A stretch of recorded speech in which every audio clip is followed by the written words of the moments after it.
Espinazo Productions presenta Historia de la música sin música. ¡Salvo de fondo!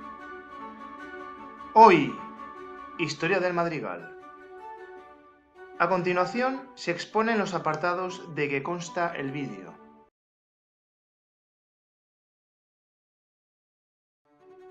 Madrigal es un término de origen italiano para el que se postulan tres opciones. La primera, la palabra mandra. La segunda, matricale. La tercera, materialis. En cualquier caso, se trata de una composición secular del siglo XIV que implica correspondencia entre un texto poético y su música. Fue la primera forma de poesía italiana profana para la que se escribió música polifónica, una constante que evolucionó en siglos posteriores. Sí, vamos a ello.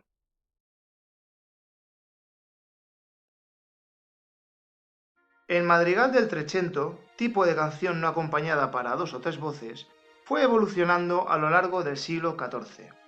En el tercer cuarto de siglo solía desarrollarse en dos o más estrofas con muchos versos en decasílabos que empezaban y acababan con ornamentaciones. Cada una de estas estrofas tenía la misma música. Concluían con otra estrofa que contrastaba de forma poética y musical con las anteriores. A esta última estrofa se la llamaba ritornello, denominación que todavía no albergaba el sentido posterior de estribillo recurrente. Aunque hubo bastantes músicos autores de madrigales de gran calidad, como Cicconia y Landini, los más célebres fueron Giovanni da Cascia, Gerardello da Firenze y Jacobo da Bologna.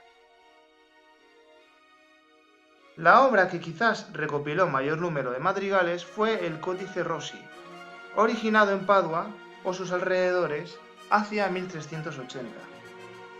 Uno de los madrigales más conocidos de este códice, el anónimo Cuando los pájaros cantan, consta de un ritornello que difiere tanto en métrica como en estilo musical de las estrofas anteriores. En el madrigal mencionado, la temática pastoril recrea el ensueño bucólico del narrador, fantasía truncada en el ritornello cuando, al inclinarse para recibir un beso de su amada, la muchacha le golpea en la cabeza con una rueca. A finales del siglo XIV, otras formas musicales italianas como la balata desplazaron al madrigal, que cayó en desuso. En los siglos XV y XVI, los poderosos ejercían el mecenazgo a través del sentido de magnificencia aristotélica, gastos honorables como proyección social del mecenas.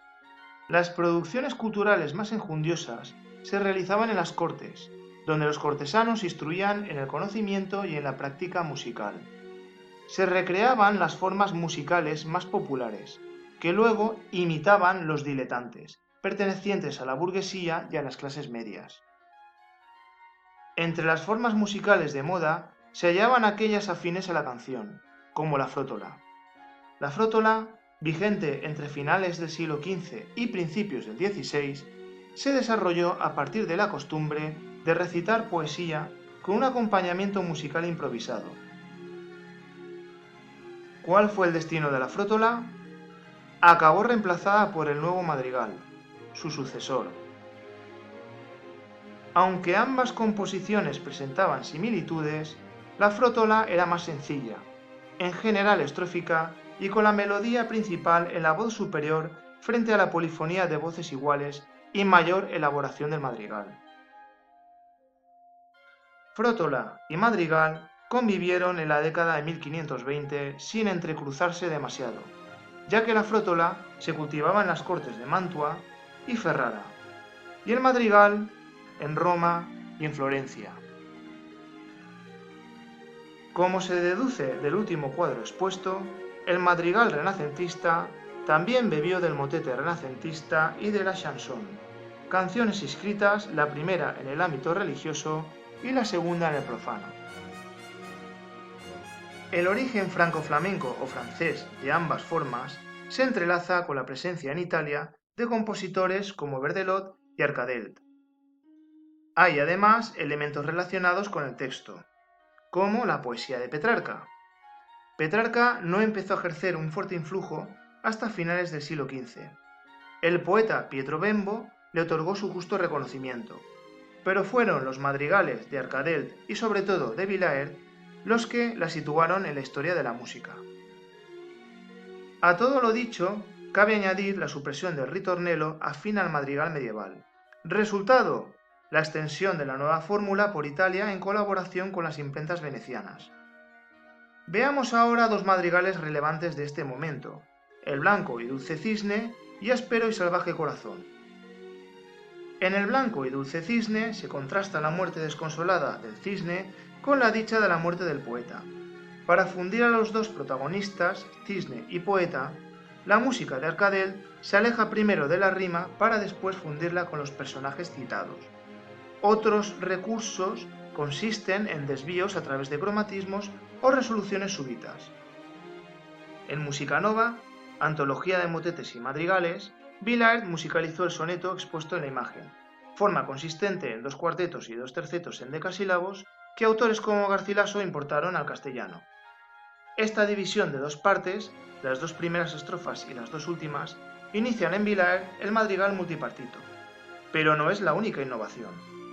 Petrarca presenta conceptos opuestos, amargo, salvaje o cruel, frente a dulce, humilde, angelical. El día es claro frente a la noche oscura.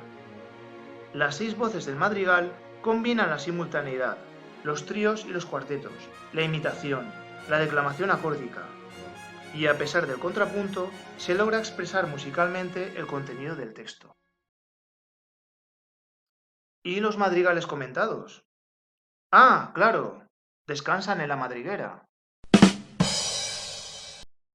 Los madrigales compuestos entre 1520 y 1540 eran a 4 voces, los de mediados de siglo a 6. A las voces habituales, cantus, altus, tenor y bassus, se le añadieron quintus y a veces sextus. Los madrigales estaban pensados para ser interpretados por un solo cantante por voz. El avance de la notación permitió mejorar la adaptación musical del texto. Resultado, los denominados madrigales ariosi, que contenían patrones declamatorios libres y entradas imitativas. Todo ello unido a la teoría armónica de Vicentino, discípulo de Villaert. Cipriano de Rore constituyó el mejor exponente de estos avances en el madrigal. Rore trabajó en Ferrara y fue más allá de Petrarca. En sus madrigales, toda palabra significativa parecía tener su analogía sonora. Algunos de sus recursos consistían en utilizar intervalos menores para emociones muy tristes o intervalos mayores para la alegría, notas agudas ascendentes para conceptos elevados o divinos y notas graves para lo terrenal, disonancias y grandes saltos irregulares para las tribulaciones, melismas para las palabras destacables.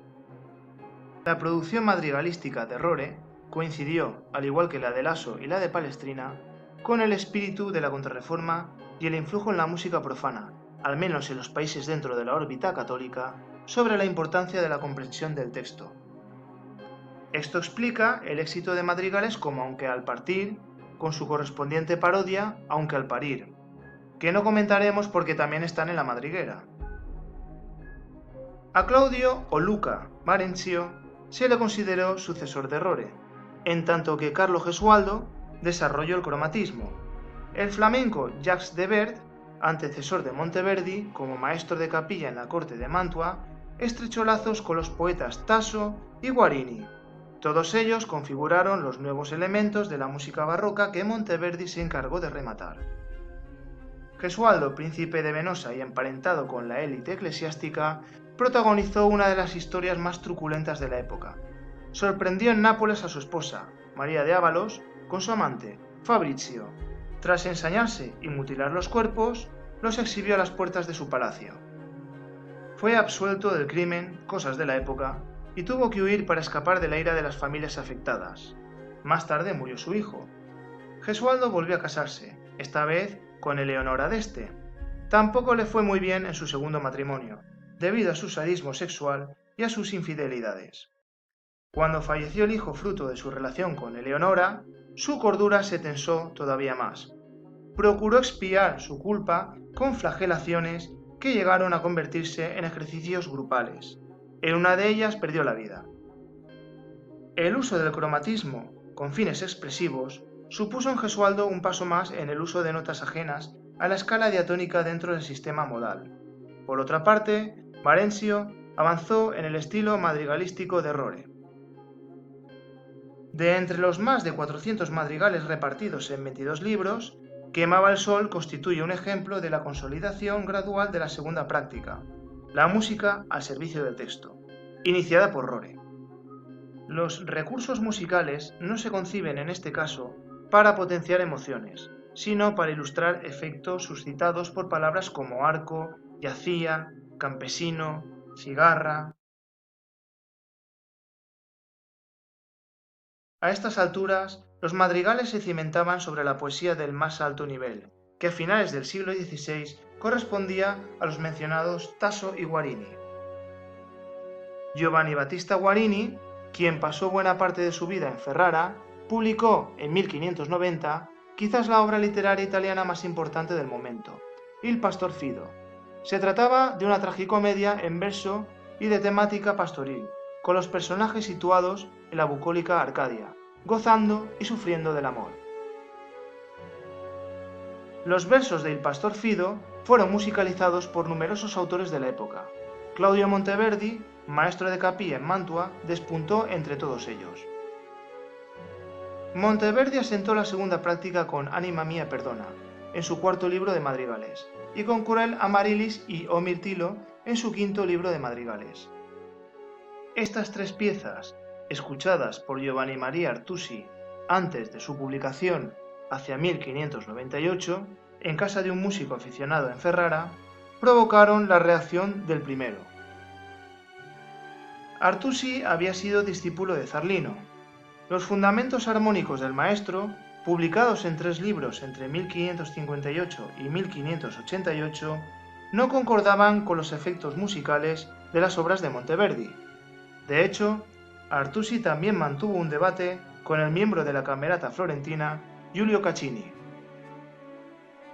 La controversia entre Artusi y Monteverdi duró 12 años.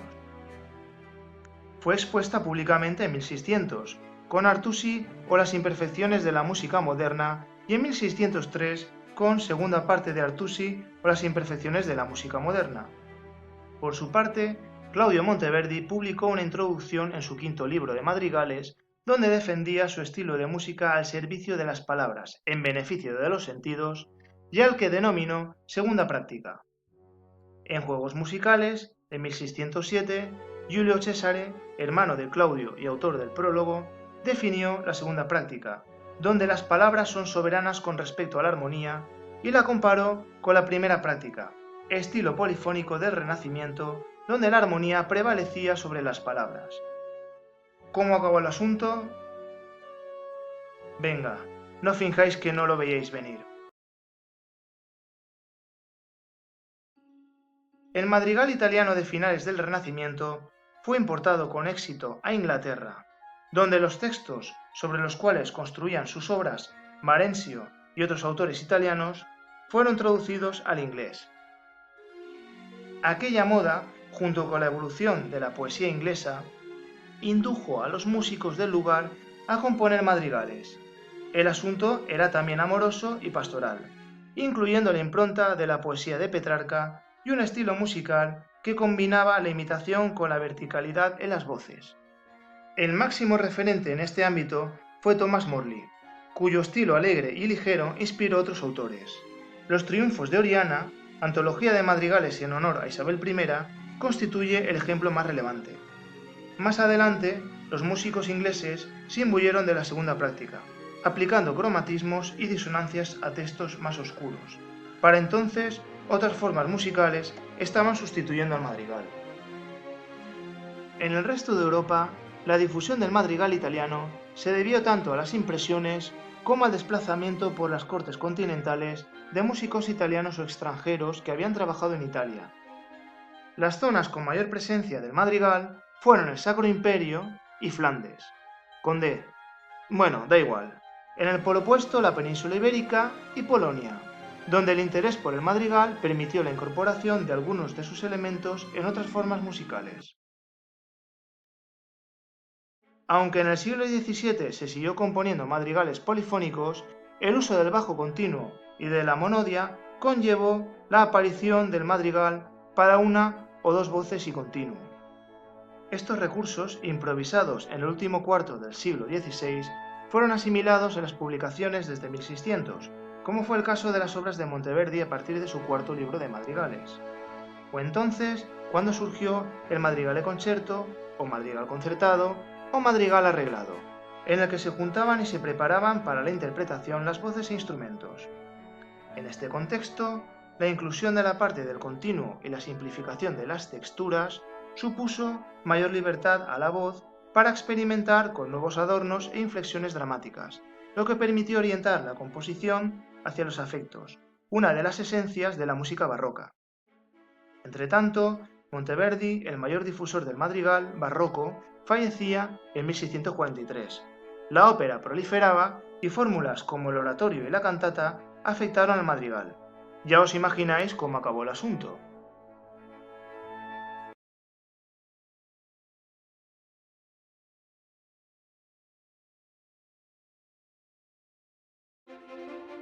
Hasta aquí el vídeo de hoy. No olvides agradecer mi labor, es decir, pulgar hacia arriba y todo lo demás. Nos vemos en próximos vídeos.